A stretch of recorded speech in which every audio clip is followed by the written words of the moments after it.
Dr. Evan Chait, Kinetic Rehab and Spine. Welcome to our channel. Click the link below to subscribe, share, and like our videos. Join today, join the movement, gain access to insiders' education on how you become a better you. Welcome to your destination of health and wellness. All the best. Simply Avante. Always forward.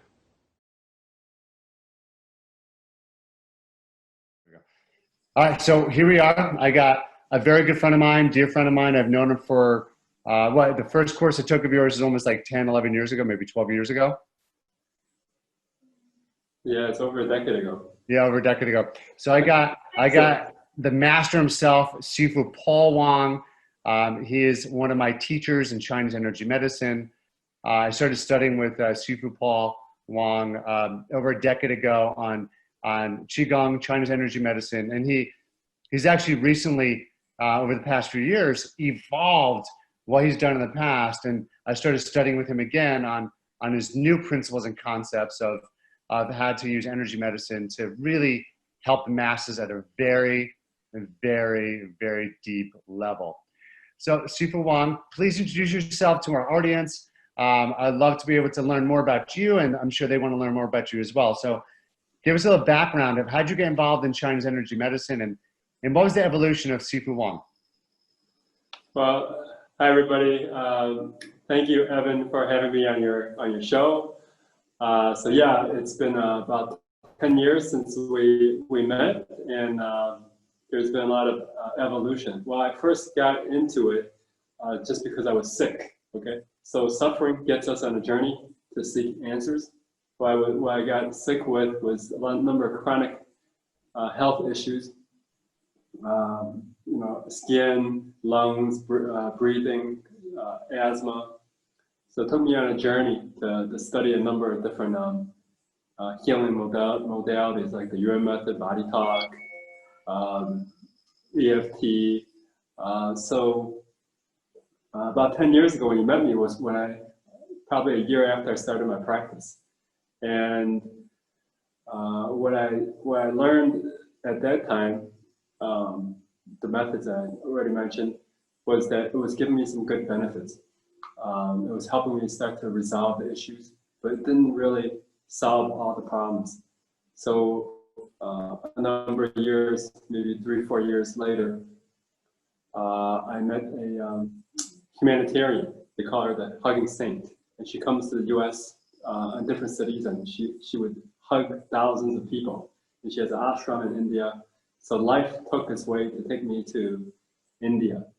And so the last 7 years, I've been spending my lot of time in India.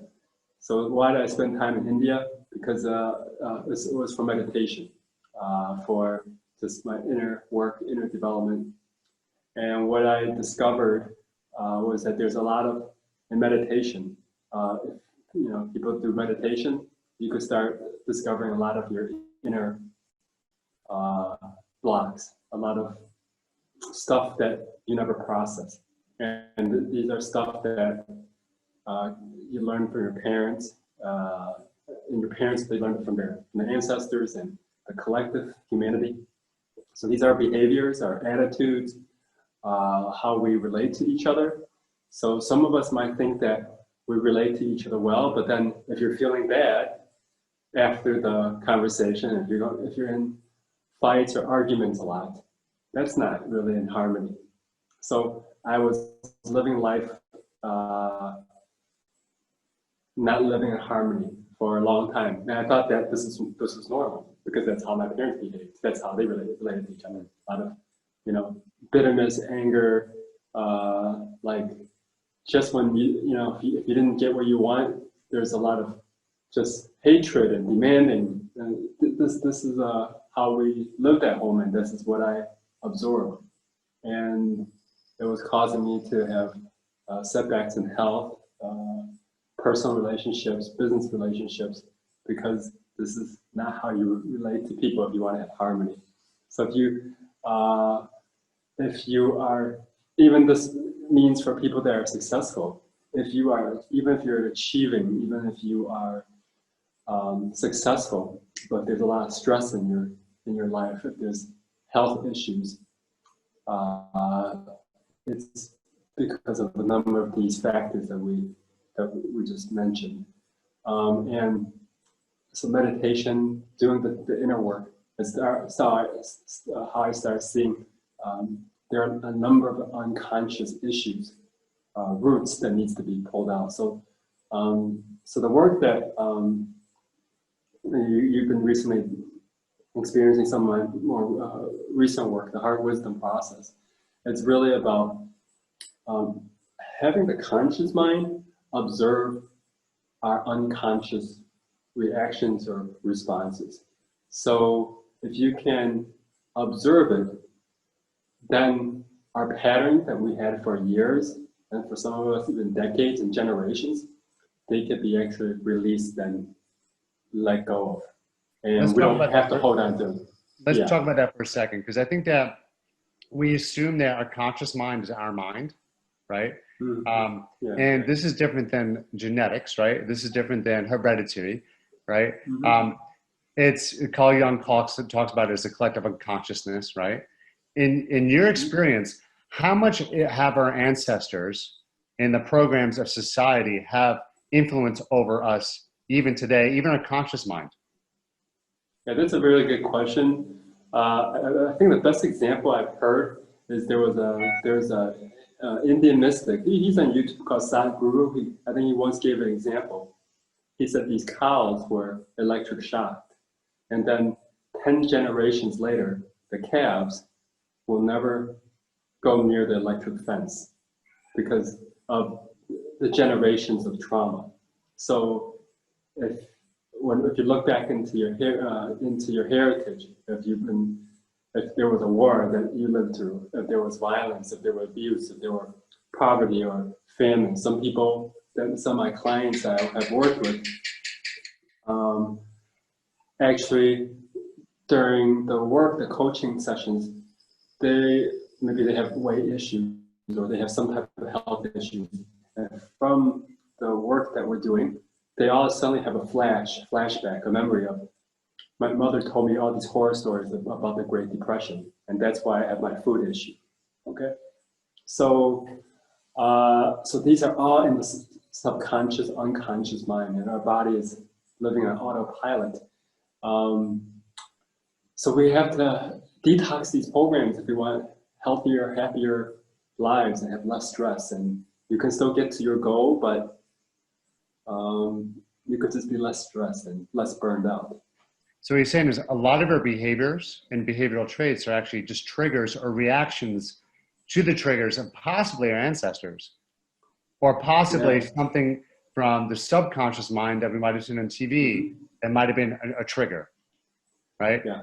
And I think that what I've learned when I studied the Ewan method was allergies were an example. Say you're a child and you're outside in the middle of the fall and you stub your toe and you hit your toe against a tree, or you stub your toe against a rock.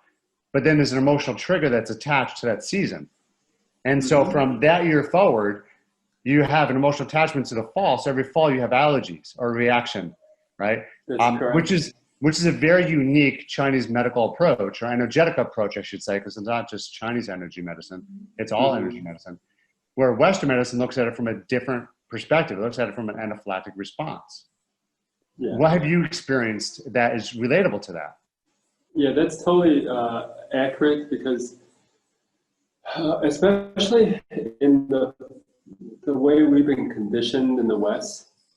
In the West, there's a psychology of even modern life that says we're actually missing a lot in our learning education system, and there's just not enough nurturing. So if a child does stuff, or if they play baseball and misses the ball, a lot of Westerners or modern day society, their way of dealing with life is to say, just tough it up, suck it up, be a man, don't be a wuss.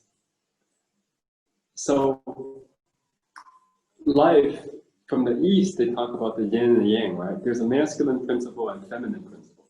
So what's happened with the West is that there's a suppression we've been conditioned, we have a misunderstanding of life. So we have been suppressing this feminine principle. So we're actually a byproduct of both yin and yang. We can't live without the other. So now we're living in an overly dominant male type of a conditioned society. So we stub our toe, if you're a child, you're crying, and if the parent don't know any better, and they say, don't cry, suck it up, I don't want to hear you being a baby, then the child creates this inner trauma, this image that I'm not loved. And the parents just didn't know any better. So later in life, it's being played out in your behaviors, in how you relate to life, or this could be a pattern for some people that could lead to addiction. If they never felt loved, and then they're trying to, do that. Or some people, addiction might be just being a workaholic, being super busy, and don't take care of themselves. That could be a type of addiction too. So yes, so you want the triggers. A lot of my work is about triggers. So the beautiful thing about triggers is that if you can work through your triggers, you want to be, I think for the listeners, if a key takeaway is if they have a trigger in life, if you work through it, you get the insights, you get the wisdom. And I also noticed that you have more love in life. You have more love for this person, yourself, or whatever. If you don't work through it, it gets recycled back into the unconscious mind in our body. And the next time when you watch TV or the news or somebody said something, because the trigger never got fully resolved, it's going to replay over and over again. So it's just kind of like when triggers are unresolved, it turns into suffering. It could turn into physical health issues. It could turn into relationship issues. It could damage your relationship. So you want to do your work and do the inner work to get to what's behind it. And like you said, the boy or the little girl stubbed the toe. You want to get to these experiences and fully resolve it, fully let go of that old emotion that's never been processed. And when you do, then you're going to be a whole lot happier and have more love in life. I like how you position that. Now, T. Harv Eker is the guy I studied with. He wrote the Millionaire Mind book. It's a phenomenal book, but this I think applies to everything. Your inner world creates your outer world. So what you're saying is start with inside you. Don't focus on what's outside of you. And there's another critical thing that you always discuss whenever you're working with me, because I've felt big changes in my life, right? With this work because of you. So thank you. Our identities. Yes. Identities. Can you explain what that means? How did you find that identities are a very, very deep emotional trigger that we really have to work through? And if we don't look at the identity, quote unquote, because you explained it in a second, we're never fully going to be able to release that trauma or those triggers of the past, including our ancestral traumas. Yeah. I have heard in some circles that people have talked about identity, but actually if you do a Google search, there's not a whole lot of teachings on specifically how to work on identities. That's because it's so deep in us. And a lot of the tools, well-meaning tools, are like helping people relieve their symptoms. So identity, if you do a lot of meditation, now this is not just like a casual meditator, you're only meditating 5-10 minutes here and there. Like these are, if you get really serious about meditation, in meditation you can start seeing your identities. So when we think about identities, we want to think about just a way of being. It's like our old way of being.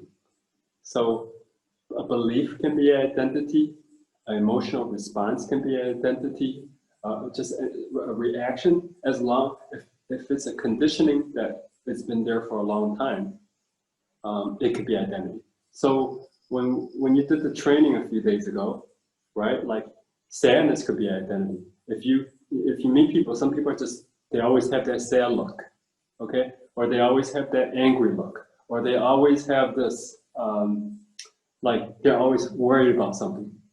Okay, that's because this is like a suit or a dress they've been wearing for a long time, and they have never taken it off.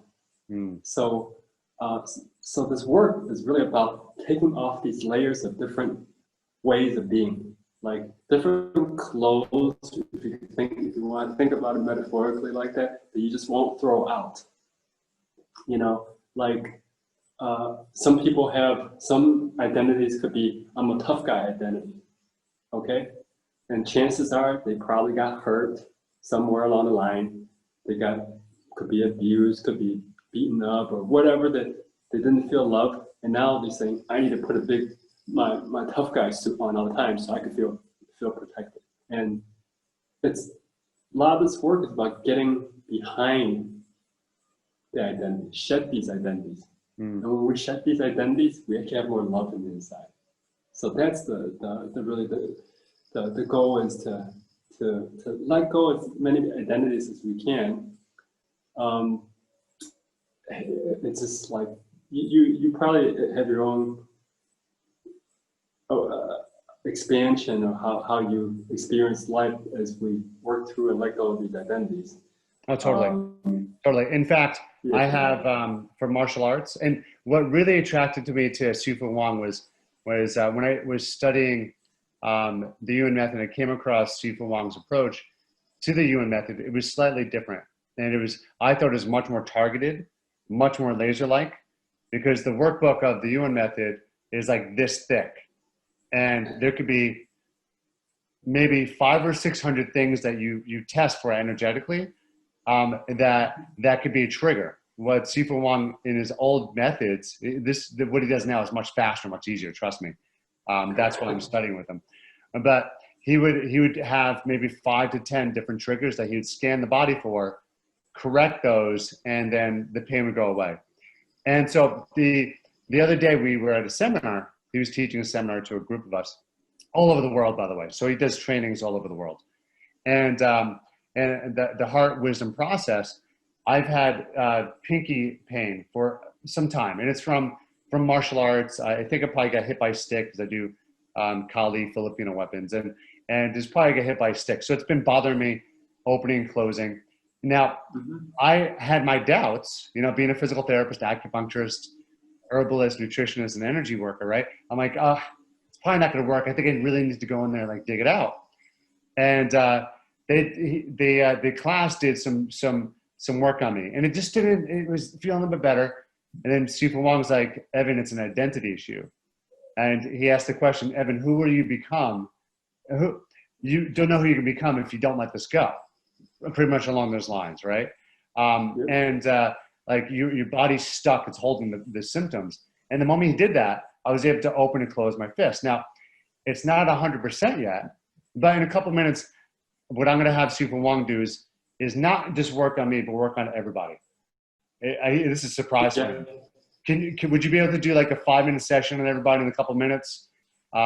Maybe they could choose one goal that they want to get accomplished, one symptom they might have, one stressor they might have, that you just do like a 5-minute HWP process.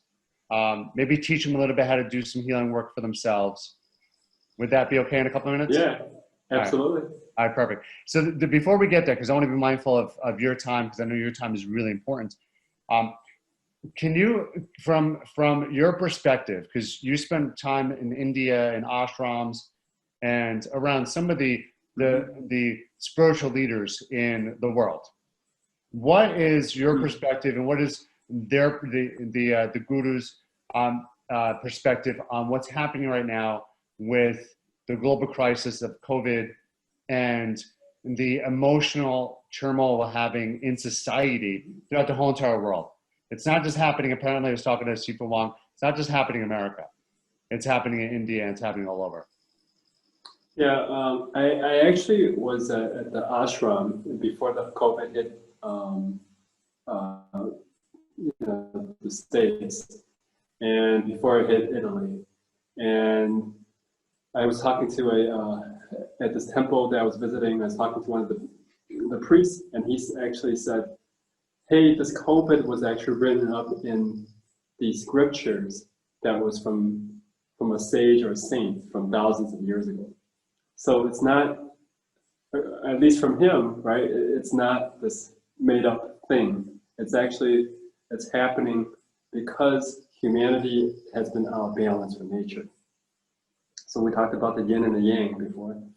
A lot about the yin aspects of life is that we have to be more nurturing, more kind, and be more compassionate with each other. But now a lot of us are a lot more self-orientated, and we're not as considerate as we can toward each other. Especially with this fast-paced life, people can be pretty selfish. So we want to come back into harmony and be more caring with each other, be more aware of nature, what we're doing with nature. Because everything, the master is saying, everything is alive, everything, we're all interconnected, interrelated. If I hurt you, it's actually hurting myself. So if we're hurting nature, we're hurting ourselves. If we're abusing nature, abusing each other, we're abusing ourselves. So if you look at some of the effects of the COVID, when everything's been shut down, animals are coming back, nature is coming back, we're having less pollution. So you can see that nature is rebalancing itself. And they're saying that it's, even for the next few weeks, we're going to be going through an even more intense phase of this process. Why is that? Why do you say that? Well, they didn't give me the exact answer. They're just saying, okay, when they're telling you it's more intense, they're actually saying that you want to do more inner work. They give that clarity. It's not saying that disease will spread. It's saying that humanity as a whole will start feeling more like anxious, more emotional, more unrest. Yes. It's just that I think even for the last few days, some people might be feeling it. I'm feeling it. I'm feeling it. Yeah. Yeah. Whatever that you have there, symptoms that you have that used to be little, the next few days or weeks, you might feel like intensity of your symptoms. So when this is happening, you want to just do more self-reflection, do more meditation, do more self-care, rather than going outside to the outside world to either go to parties, go drinking, or go try to make big deals happen. It's a time to do inner work. And if you do the inner work, it's actually good for everybody. It's good for your family, for your coworkers. It's good for everybody. So I think that the spiritual gurus are always saying, go inside rather than go outside. Okay. So if you look at what's happening in COVID, people, the quarantine is making everybody stay in, right? So you have less opportunity to go outside. So a lot of the hard wisdom process is that if we're going outside and partying all the time, we're not paying attention to our feelings, our intuition, the signals that the body is giving you on a subconscious level. Because if you're too busy shopping or drinking, you're numbing your feelings. Okay? Yeah. So for people that really want to heal, they really want to improve their situation, you want to start paying attention to it. Well, it's interesting that you bring that up, because in America, we're conditioned not to wear our heart on a sleeve, right? Exactly. Especially the most male bravado we have, right? The elite of the elite, male bravado. They don't want to show weakness. Yes. But if you look at the warriors of old time, the samurai, to even the Templars, right? Some of the greatest warriors of all time, on their downtime, what did they do? They meditated. They prayed. They held a higher regard to grace and to God and to humanity. Yeah. And some of the greatest warriors of all time, they were the greatest warriors because they went within. Mm-hmm. And I think you're right. I think that it's time for us who think that, I don't want to meditate. See, that's for like foo-foo. But in essence, you become significantly more productive when you do go in. Yeah, yeah. It's just so. Just think about it as if you do your inner work, it could be meditation, it could be just self-reflection. You are actually. What happens if you plug your phone into the wall? If you don't plug your batteries to the wall, right? You don't get recharged, right? If you plug it in for 5 minutes, you only get a 5-minute charge. If you do it for a half an hour, you're getting a lot of juice. So that's the importance, is that we have to, there's a lot of juice inside of us if we do the work. Yeah. So So speaking of that, let's get into that, because I think that the audience is probably like, all right, I want to see what it is. And also I just want to be mindful with everybody in their time. So you have a busy day ahead of you. So let's do a sample. How's that sound? That's great. Let's do it. All right. So I'll get the camera. work on your pinky? Okay. So it's about a 0.5 when I do this, but when I add resistance to it, like right there, it goes up to like a 7 or 8. Okay. So I'm pushing up that's what hurts me. Okay, so one thing I always do, if anybody that's watching, put your right hand on your heart, okay, and you follow your breath, okay. Just follow your breath, and whatever I'm saying, you want to follow your breath to let it go. So if you're watching, if you have physical symptoms, what's behind a lot of physical symptoms is unprocessed grief. So Evan, follow your breath and set an intention to start letting go and dissolve unconscious level grief. You can set an intention to dissolve the grief that's held in your pinky. The resistance is connected to grief. Follow your breath and start letting go of it. Okay. So anybody that has any joint pain or aches and pains, set an intention and follow your breath. And the intention is just to ask your breath to energize you to start releasing the grief. Okay. And so the next thing we want to let go of is oftentimes our body has a response of not feeling safe. Okay, so not feeling safe can be from earlier from life, from your parents, from your ancestors. So our body holds an automatic conditioned response. So set an intention to let go of not feeling safe and follow your breath.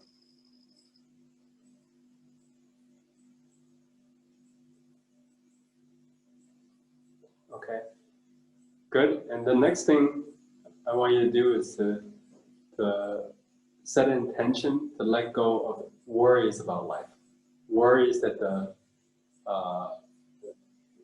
body's holding, and follow your breath to let go of worries. Also, set an intention to let go of parents and ancestors' worries. So anytime when your parents have been stressed, even though they're not here in person, or your ancestors may have even been passed away, our body still remembers everything in our cells and our DNA. So we want to set an intention and follow your breath to let go of ancestors' responses, ancestors' grief and ancestors' fears, and follow your breath.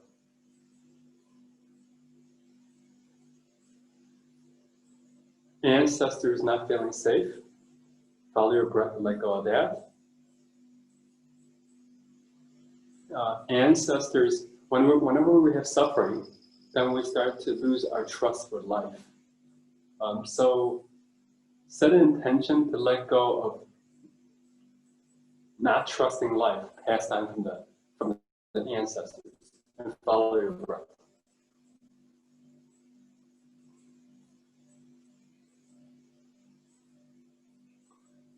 So there is a, what I call it, subconscious inner wound connected to your pinky.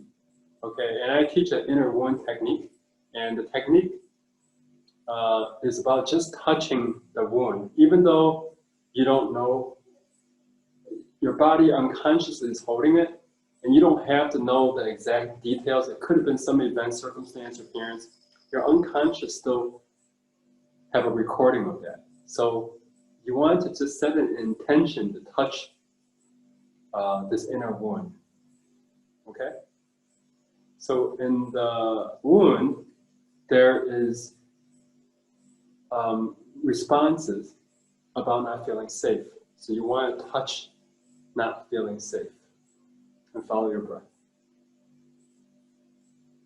And touch, not like have a response of not trusting, and touch that.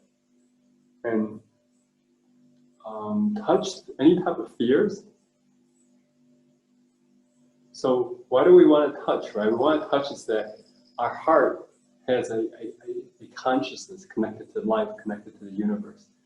And this consciousness, the physical heart is the doorway of this consciousness. And by touching it, we're actually engaging it so that the conscious of the heart can start to take this unconscious trash that's been held by the body. That's why we want to do that. So touch not safe, touch any types of fears about letting go, touch any responses from the parents and ancestors about not trusting. So parents and ancestors not trusting became an identity, a way of being. Okay, so oftentimes if we've been holding on to something for a long time, our body has been holding on to something for a long time, if we let it go, it feels uncomfortable, it feels scary.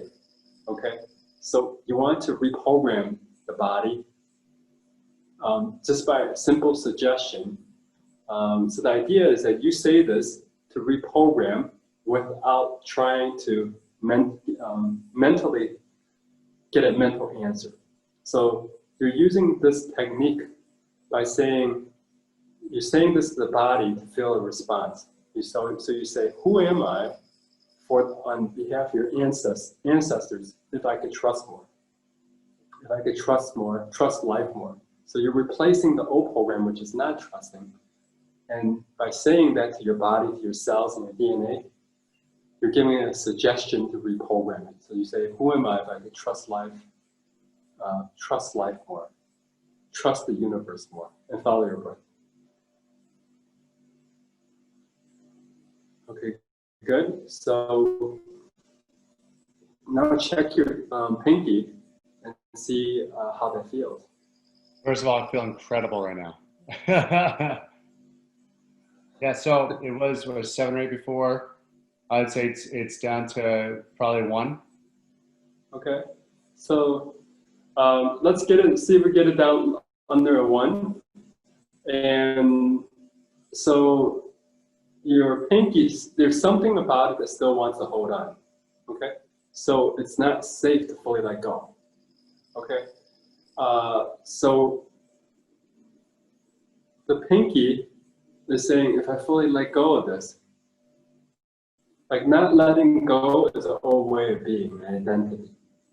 Okay, if I let go of this old way of being, it's like I'll be lost. I don't know who I am anymore. So what happens when we let go of identities, right? We have to, we're living, going to be living a different life. Okay, we're not going to be doing the same things over and over again. So whenever the mind or the body, the ego is saying, there's a new way of life, at first it's going to feel uncomfortable and it's kind of scary, and it's not, maybe not feeling safe. So you want to reprogram that and say to your cells and your DNA by saying, who am I if I can trust more, trust life more, trust the universe more? So you say it and you follow your breath. So when you follow your breath, it actually rewires the body's automatic response. So now check, see if it's less than 1.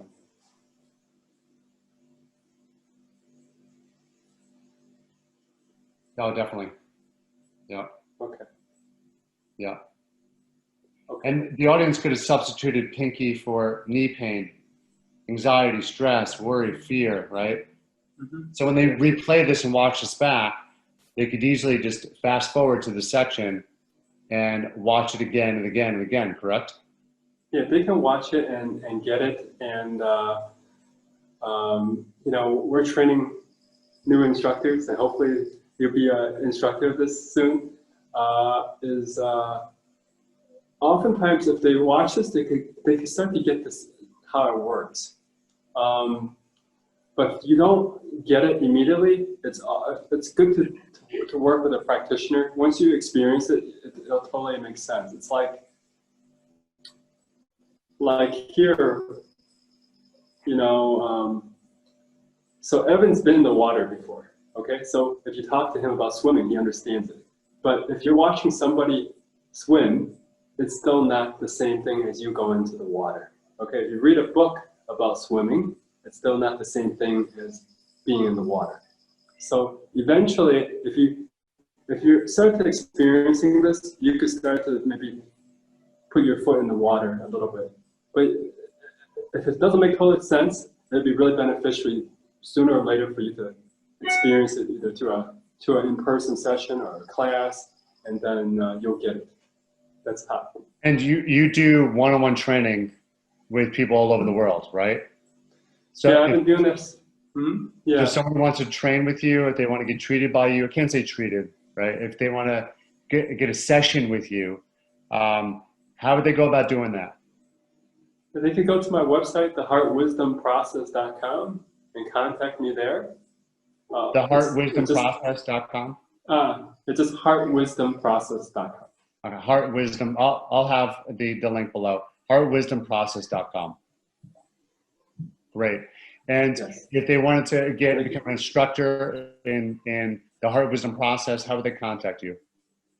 To the same website, you just what we do is we do what we've done with you. It's more like an apprenticeship. You have to like our teaching is a lot based on experience. It's not a lot about studying theory. You want to get into the water, experience it, and a lot of the focus here is about doing the inner work.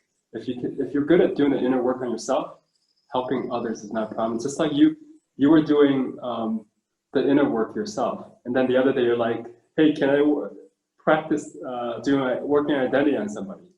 And even though in the course I didn't cover that, you were able to do it. And the reason you were able to do it is because you have the experience already. You did the inner work about working on your own identities before. That's why I worked with you. So. And I went swimming with you. Yes. So I experienced it. Yeah, just so the audience knows that, you know, in America at least, and I know you're American first, and then you moved to India, right? In America, we want quick results, right? Everything's about quick fixes. Yeah. But if you think about generationally, how our subconscious brain is programmed to think a certain way, right? And then you got the collective unconscious of mankind that's programmed to think a certain way. We can't expect to do this one time and expect it to work. Just like we can't expect to bathe one time and expect to be clean, right? So when people do study with you or they get private sessions with you, it's a process. That's why it's the Heart Wisdom process. It's not like 1-2 visits. It is meant to be done weekly, monthly, yearly. It just builds on the previous. You just become the better version of you. Yeah, this has actually been built on my own. The reason I'm living in India, one thing is because of COVID, there was no flights to come back for a number of months. And then, that's a good reason. And then I just decided to stay longer now that there's flights. So it's really my journey of seeking enlightenment. Okay, so the masters have said that now you don't have to believe in other lifetimes, incarnations, or whatever, but they're saying to become enlightened, it's like 1 in a million, or maybe 1 in several millions. And it might take several lifetimes to do it. So yes, you don't have to be in India to meditate, but in some parts of India, it's like an accelerator. So Of course. Yeah. I want It's to like being at a baseball accelerate game. my progress. Yeah, it's like being at a baseball game or football game when you have thousands of people cheering, right? You have that collective consciousness of everybody that's there cheering. Same thing happens if you do meditation in the group. That collective consciousness of that group, as well as the collective unconsciousness of that group, amplify that power. There's a collective there, and just to add on to it, it's a collective of all the masters that have meditated here for generations and thousands of years. Yeah. So, so it's an accelerator, and like this work is really just to help people to be as enlightened as possible if they want more enlightenment in life. And to be enlightened is just to have more happiness, to have more joy, and reduce the suffering. And if you could have more light on the inside, everybody around you will be happier too. Sifu Wong, thank you so much for everything. You're a light in this world, and I know from the bottom of my heart you're helping me change a lot of lives with your work. And let's spread the message, and let's have the world change because of you. Thank you so much for everything you do. Well, thank you so much for having me on the show, Evan. God bless. I'll talk to you soon. Bye-bye.